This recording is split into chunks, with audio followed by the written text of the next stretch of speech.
Good morning, students. The second chapter of SST, Changing Patterns of Life. So, this topic is restrictions on women. So, what were the problems faced by the women and they were not free to do anything in the society. Lot of restrictions for them, only men can do, only their husbands can go out. Lot of restrictions where they only just have to sit inside their house, no permission to go out nor to talk with their friends or other relatives. So, lot of restrictions were there in that time for the women. So, we will see. So, several restrictions were imposed on women during this period, and these practices gradually became widespread. So, these practices not started from one society and it spread whole of the other states and all in every part of the state. So, it was initially began with some society or some caste, but initially it spread in other places. So, it was not considered proper for women to study, travel, meet people, do business or marry according to their own wishes. So, they cannot go out, they cannot study, they cannot meet people, they cannot do any other businesses, or they cannot choose their life partner, they cannot marry of their wish, like they had to marry or they were forced to marry someone old like that. So, they were married at a very young age, that was mainly a child age or the child marriage it was called, and if their husband died, like they used to marry a very old person, they used to marry who is very old like person, and when his husband died, what they had to do? They had to burn themselves in the funeral pyre. So, they had to jump on the funeral pyre of his husband. Okay, so in that case they were the practices were going in that times. So, this tradition was known as, or this tradition is known as sati. So, it was a very prominent in many other castes in that time. So, all the women's husband who died, they had to sacrifice their life and burn themselves on the fire. So, in some traditions the widows who are remaining alone after their husband died, who were not in much practices in sati, they were not allowed to remarriage. Okay. The restrictions on women were not limited to the upper classes. The ordinary people also began adopting such practices. So, these practices were mostly done in the upper classes. Initially again it was done in the upper classes. Now, it is spreading in or adopting these practices in a lower caste also. So, these ordinary people of the lower caste, they also are practicing seeing this, and they are also practicing this kind of traditions seeing the upper classes. So, now we shall see how and the women raise their voices and to protest against such restrictive practices. So, in that way they raise their voices. So, lot of reformers also came to change these practices. Several sati altars exist in the precincts of the Mahamaya temple, the Ratanpur in Chhattisgarh. So, several sati practices where the altars were built to do this practices where the women had to give the sacrifice, jump in the fire. So, in that types of altar we call is still we see in these types of places like in Ratanpur. Beside Ratanpur, lot of other places we see these sati altars exist. So, showing that the sati pratha or tradition was prevalent in this region. So, this tradition, the sati tradition or the pratha was very famous in that time, very prominent in that time in these nearby regions. But in today's life we see that child marriage and sati system is considered as a crime. So, now if anybody practices in this types of system or the caste tradition, so they will be put to jail. So, this is considered as a crime. So, the remnants also we can see in some places are destroyed in some areas where these types of practices were going on. The Athabisa Mela is held on the Purnima full moon on the month of Magh to honor Sati. So, this Mela, which is called Athabisa, this was on the honor, means they were remembering that kind of practices in full moon in the month of Magh to honor this Sati. In some part of places or in the village we see this tradition. So, next topic we see cities and trades. So, here more and more people were doing farming, and the villages and the towns also were growing in the larger scale. So, and more markets centers were also coming up because of the farming. Okay. So, these market centers are called Mandpik. So, these markets were called Mandpik. So, these markets developed a lot where merchants, means where all the business, all the trading people who were doing selling goods and taking goods, they are called merchants from near and far would buy and sell their product. So, they used to buy whatever they have produced in their field or whatever they used to make from their hands.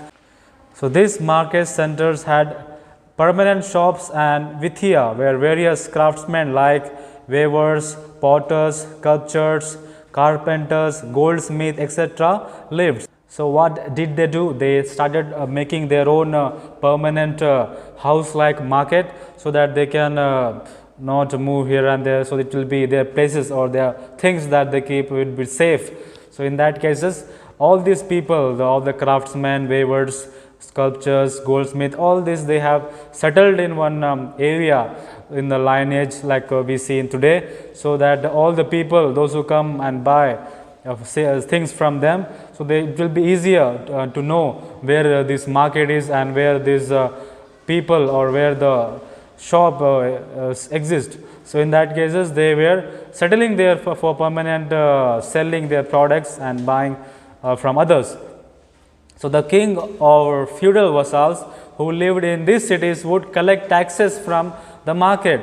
So, whatever places they have chosen for their marketing, for their trading, these kings and feudals, we saw what is feudal vassals who were given the land for the rent. So, this maybe this land is given for the rent, and these people have to give some taxes for the places they have settled there, for places they have taken there. So, they have to give some kind of taxes to these people, all the people, those who put the market in that area.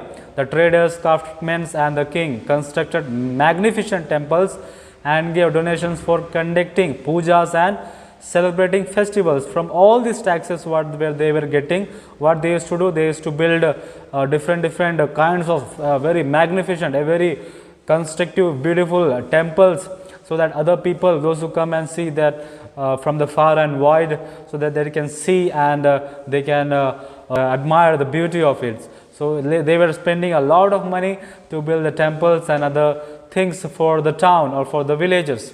So, these temples played an important role in the economic development of South India. So, mostly we see in the south that there are a lot of beautiful temples which are designed very constructively in very magnificent way, mostly in the south, and they are mostly built by the collection of the taxes collected from the villages.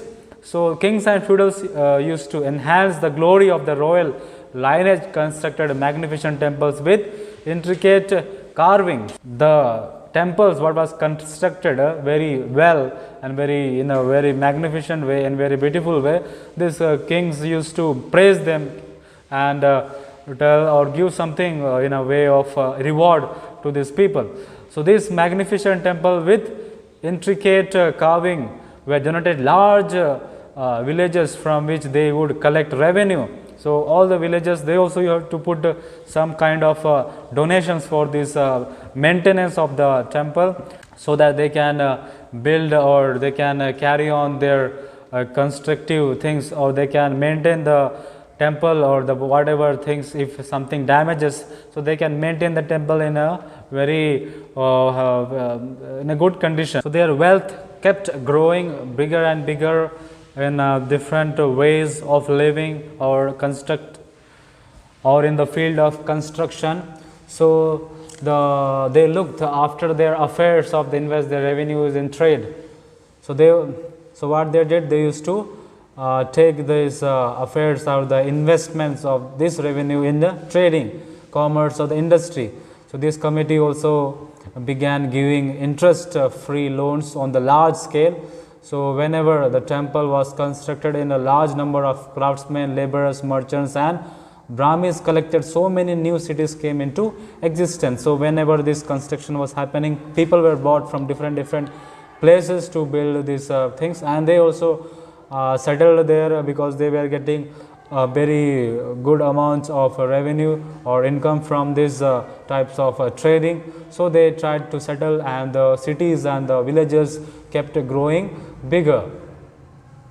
So during those days, merchants traveled not to different cities in India, but in different countries for trading. So we see that in that time. So we see that on the time, we see not only in India they were traveling, all the merchants, all the business people, they also were traveling in different countries also, in the sea route or in the land route. They may have seen the other ways of traveling. It may be taking a lot of years, it may be taking long days or a month, but they were doing these types of traveling in different countries. So merchants from other countries also came to India. So not only Indian people are going to other countries, other country people also coming to India for doing trade. So trade across the sea was done from the part of Gujarat, Konkan, Kerala and Tamil Nadu. Okay.